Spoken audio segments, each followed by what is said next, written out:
and welcome to Jules is Not Punctual. This week, New Year's resolutions. Okay, but seriously, I want to talk to you guys about my kind of plans and goals for the New Year's. I did one of these last year, and then I did an update about 6 months ago, which was like shortly after I moved, which is why I did it then. And now it's the new year, and obviously, again, one of my resolutions is not to be punctual. It is 2 weeks after the new year, but that's given me some time to really think through the things that I wanted to have as goals and also wanted to talk about, so I'm not mad at the fact that this 2 weeks late. It's actually what I had intended was for this video to go up today. So, sorry, I have notes, but I'm going to talk to you guys about kind of what my goals are and why I've chosen them. I've got 10 things. I've got like a huge list of stuff I want to do, but I realized that some of those things are not super tangible, like be in better shape is not super tangible, and I've tried to steer away from like a goal weight because thinking about it just makes me insane. And like even things like be better at Chinese, like it's not tangible. So I've tried to make most of my goals as tangible as possible, although some of them aren't. And then there are some things that I felt like are short-term goals, like make something into a habit is something that I don't want to be a year goal, I want it to be a month goal, like read every day. But I can make a tangible year goal of read this many books. So I've kind of tried to do my best to balance those things so that I feel like my resolutions are not too intangible and also but also hitting the categories of things that I'm interested in. And so the things that I couldn't make tangible enough, they are elsewhere. They're not in my New Year's resolutions. In fact, in my bullet journal, I have a section of New Year's, like 2019 goals, and then also a section that is like 3-month goals, and like a review of those 3 months. You can't see any of this because I've only done it in pencil so far. But yeah, so like my goals are not to be perfect right now. My goals are to have certain things I want to achieve by the end of the year, and then other things that I'll be self-auditing throughout the year and trying to improve. So my goals, some of them are similar to last year's, so like things like reading books, watching certain things, etc. So the first thing is read 35 books. My goal last year was to read 30 books. I didn't do it. I read 20 books. But I'm super impressed by that because I'm sure I read 5 books the year before, if maybe less than that. Another reason why having like full year goals is kind of difficult is I'm not sure if my living situation and my work situation is going to be the same a year from now as it is right now, which means there are certain things that like I can monitor consistently, like it's easy to monitor how many books I've read, but other things like my weekly exercise regimen is like very difficult for me to monitor if I travel, if I change jobs, if I move to a new location, like so I don't want to put the pressure on like an entire year of the same thing, if that makes sense. So my goal, back to goal number 1, 35 books. I really think I can do it. I think that reading 20 books last year proved to me that I can do better, and it's also something that like I read more books during the busy season this year than I had read in previous years because my job is a busy season and a not so busy season. So realizing that, I think that it made me a little more ambitious. It is the 16th right now when I'm filming this, and so far I've already read 2 books this year. One of them I started before the new year, and the other one was quite short. They're actually both quite short, but I think that was like a proving to myself of like, no, I can read a book a week.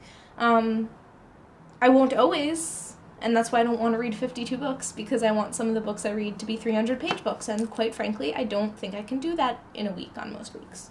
The other thing, and the reason that this goal is lower, even though it's like an easier thing to do, is my audiobooks goal. Wow, I'm like so washed out in the lighting in this, but I mean, I don't think there's anywhere that I could have better lighting than this, so you're gonna have to deal with it. So like, for audiobooks, they're easier to read, but I go on and off of reading them. Like, I'll do like an Audible trial subscription, or like download some stuff illegally, sorry, but that's just what I do, or like try different subscriptions of different services. But I don't like, it's not something I stick to, and I also really love listening to music and really love listening to podcasts.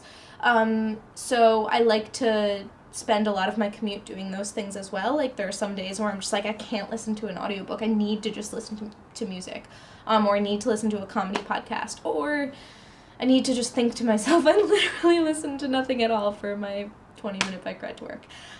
So my goal for audiobooks is to read 10 of them.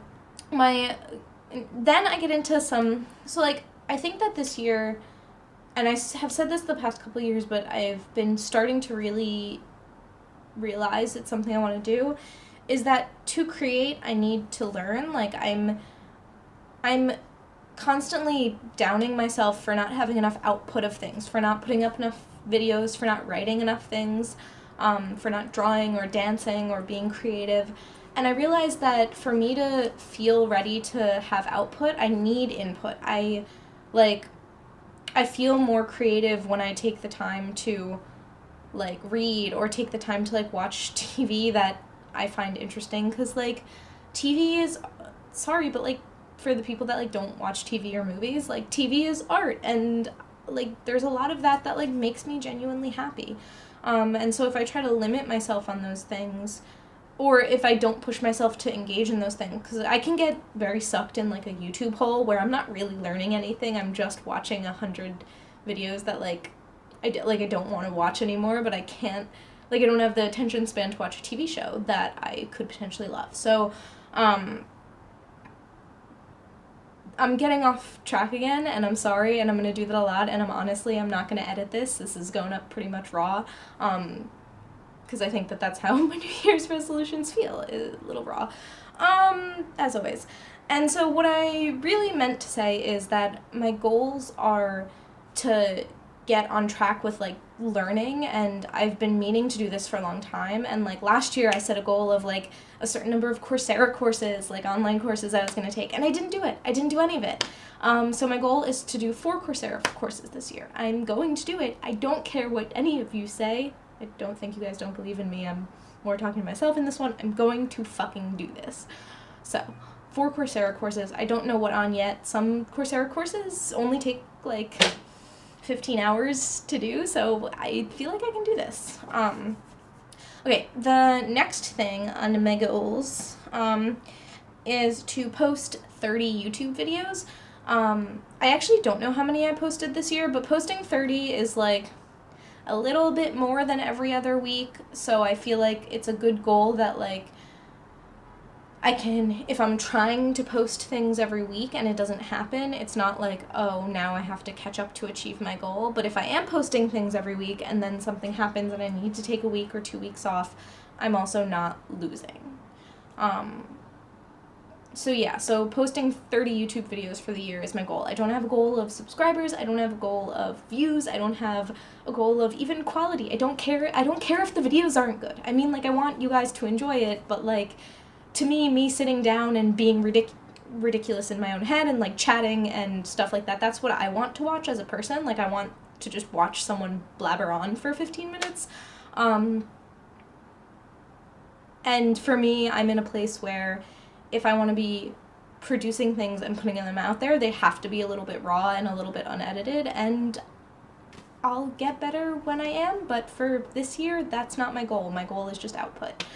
Okay, my next thing is a more week-to-week thing, but I want to, like, kind of monitor average and consistency, and that is to walk more.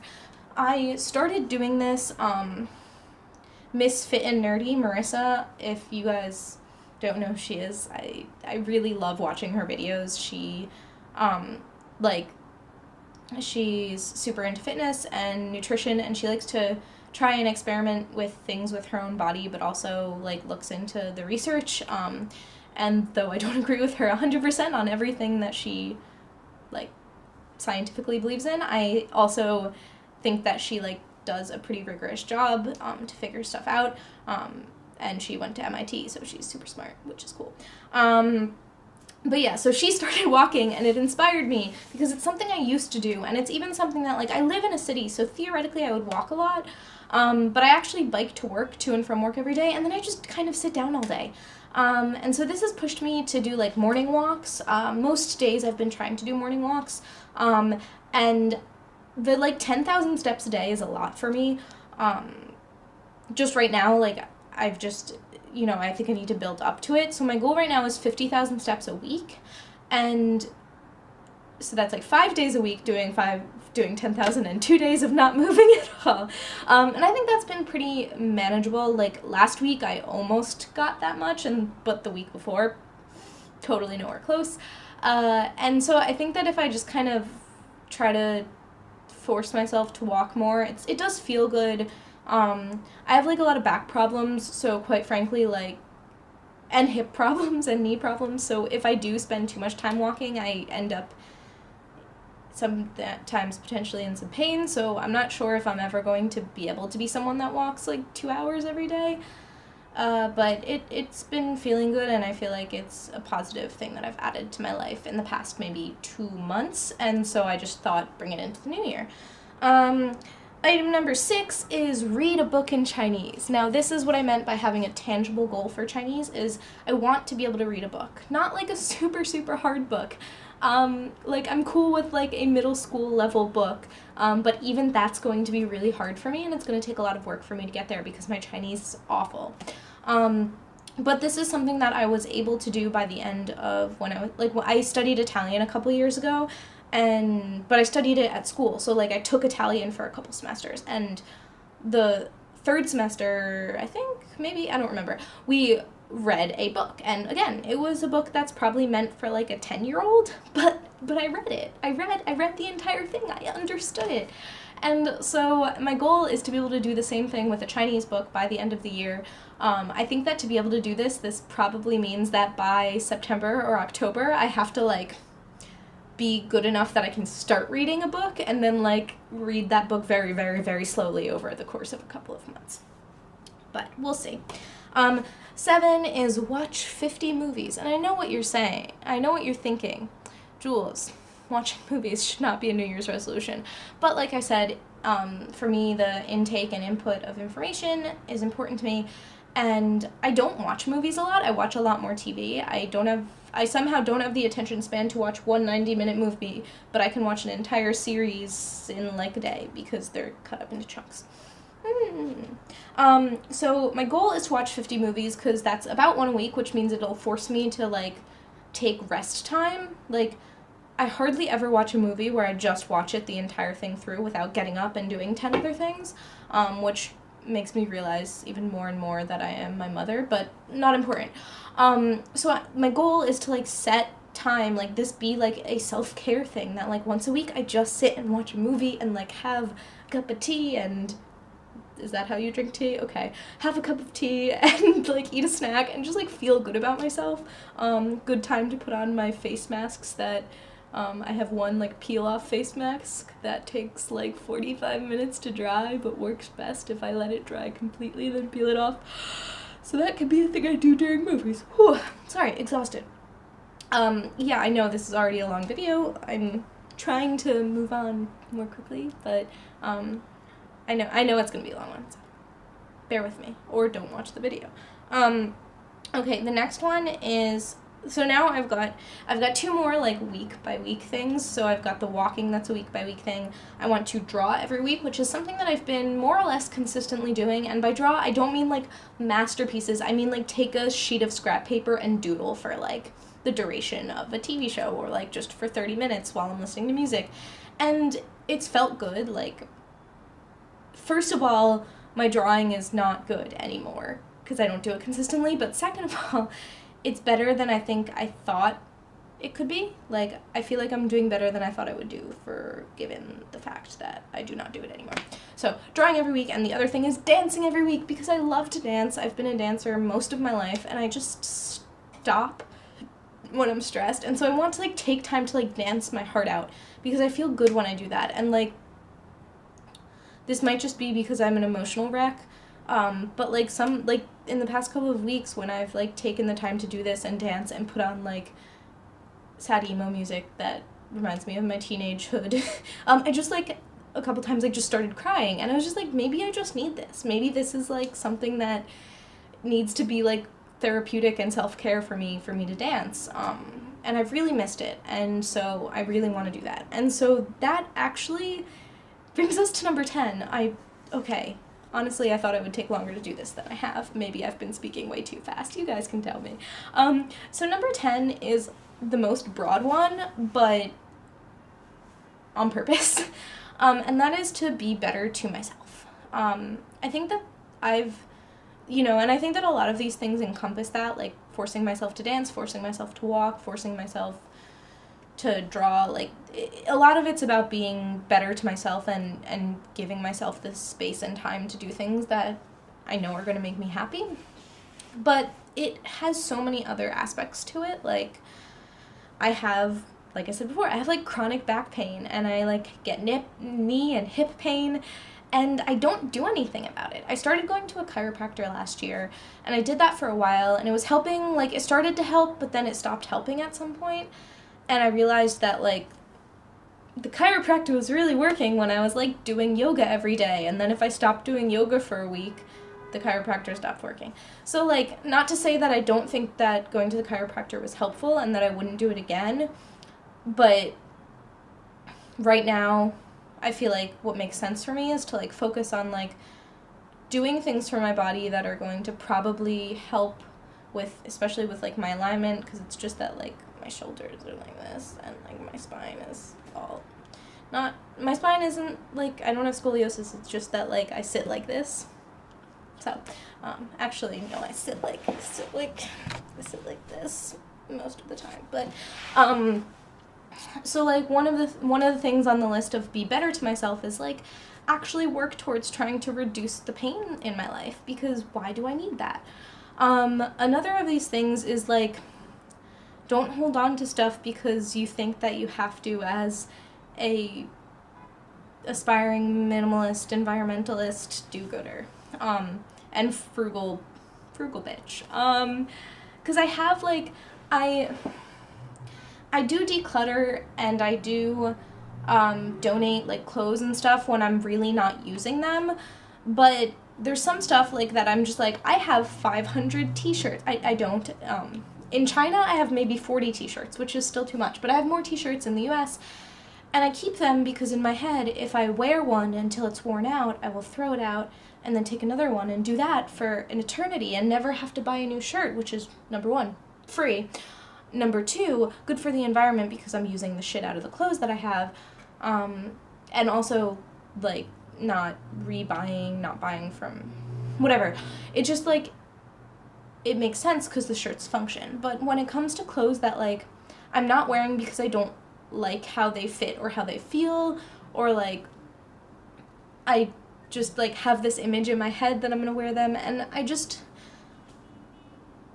I want to feel good about the way I look when I walk out of my apartment. And sometimes that means that the shirts with holes in them, and like the sweaters with a bunch of pills on them, even if they're soft and comfy, like sometimes those things have to go. And that's been hard for me, but I've already I went to the US a couple weeks ago, and when I go to the US, sometimes I donate clothes there, partially because I don't know where else to donate them, and partially because they were winter clothes, and I live in a hot climate, so like, whereas my parents live in a cold climate, so I felt like donating a winter jacket there would be better. And I realized that I have been forcing myself to, in some instances, not be happy with the way I look and feel because it seems like the right thing to do. And I don't need to do that. First of all, I have more than enough clothes so that if I give shit away, I won't have to buy new stuff for a while still. And that's fine, but like, I should give the stuff away I don't like. The other thing is that I'm tailoring stuff now. I'm going to start tailoring my pants because none of my pants fit. It's mostly just that like no pants have ever fit me properly, and if I tailor them, I will feel better, so I'm going to do that. And so like I'm just starting to try to take care of myself a little bit and tell myself I'm worth that. Like, I have the money to buy a new article of clothing. If I want to get rid of 5 t-shirts I don't like, I can do that. And so I'm going to. And so I've been, like, collecting new clothes to donate for the past 2 weeks, and I already have stuff that, like, I've tried on and been like, oh shit, why is this here? Whew. Okay, I'm seeing that I've been talking for 20 minutes now, so I will not keep you guys too much longer. But yeah, like, this last one is just the most important thing to me, so I don't know. I think that I might try to talk about it more moving forward, and a lot of these other things kind of, like, talk about more moving forward. If I actually start posting once a week, I'm gonna have to have more ideas of what to talk about, so that means that I have to actually do the things on my list so that I have books to talk about, or drawings to show you, maybe some dances to show you. I've thought about that, putting dance videos on my YouTube channel. If you guys want to see me flail around in my apartment, or elsewhere, let me know, because I would be totally super embarrassed to do that, but I might do it. Yeah. But yeah, so bring some, you know, good vibes, good energy into 2019 as best as you possibly can. If you've liked this video, definitely like it and subscribe for more videos. Some like this, some sit-downs, lots of videos about lots of other topics, because I've just got a lot going on in my life, so I do talk about pretty much everything that's important to me, like minimalism, environmentalism, veganism, animal welfare. I'm also an expat who's living in China, so sometimes I talk about that. And if any of those things seem interesting to you, definitely check me out. Most of my videos are shorter than this one, so hopefully they will be more enticing for you to watch, unless you are like me and you like to sit down and watch people talk for 20 minutes, because then, same thing.